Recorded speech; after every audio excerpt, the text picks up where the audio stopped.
Hey, this week we're talking about compensation and really difficult discussions a lot of times in church board meetings, in church search team meetings, in meetings where you're trying to hire a candidate, trying to make that financial package work.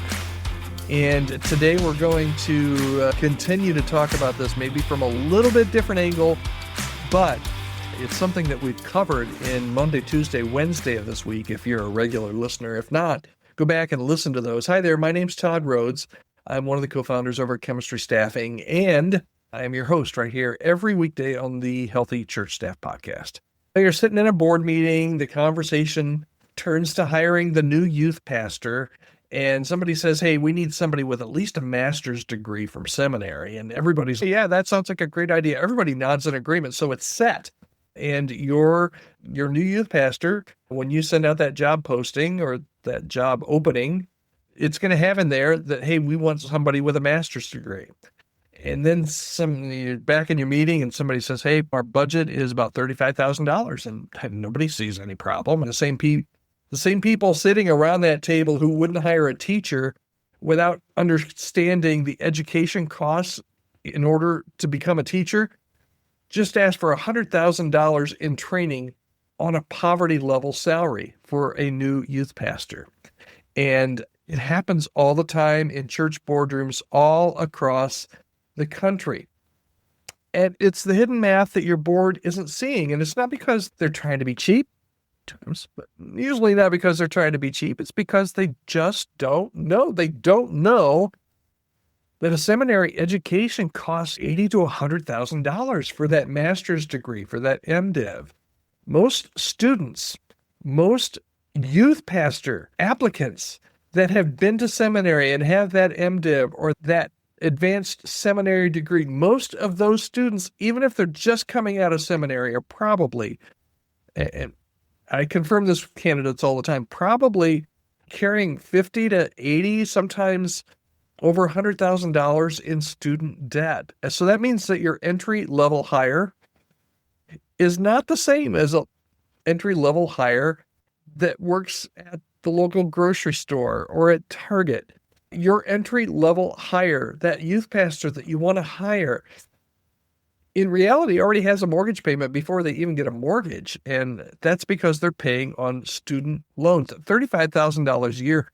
They're looking at 20 plus years to pay off their training for the job that you required them to get that degree for.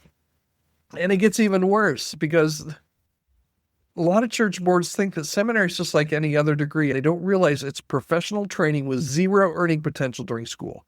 No summer internships a lot of times at Goldman Sachs, no part-time opportunities in ministry that pay minimum wages or living wages, just pure investment.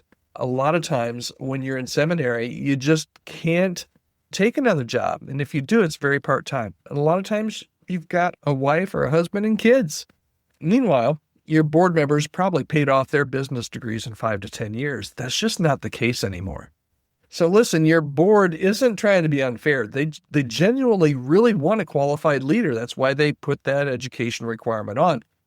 But they're operating with some really incomplete information. So what do you do about this? I think you just have to have a reality check conversation. Sit down with your board and walk them through the actual numbers. Show them what seminary actually costs at the schools that they want you to recruit from. Break down what student loan payments look like on your proposed salary. Ask them, would you have taken your first job if it meant 25 years of debt? Help them to see that requiring expensive training means accepting responsibility for making it financially viable.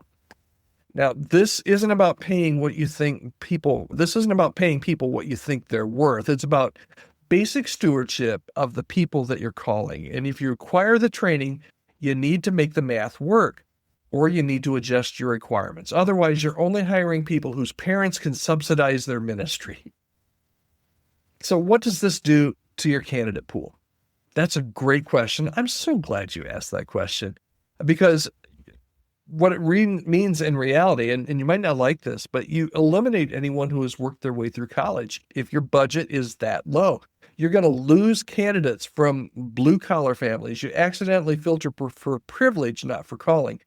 And the people who look most like your congregation can't afford to serve it, or they can't afford to live in the area where your church actually resides. So it's not just a hiring problem, it's actually a discipleship problem. And here's your bottom line for today.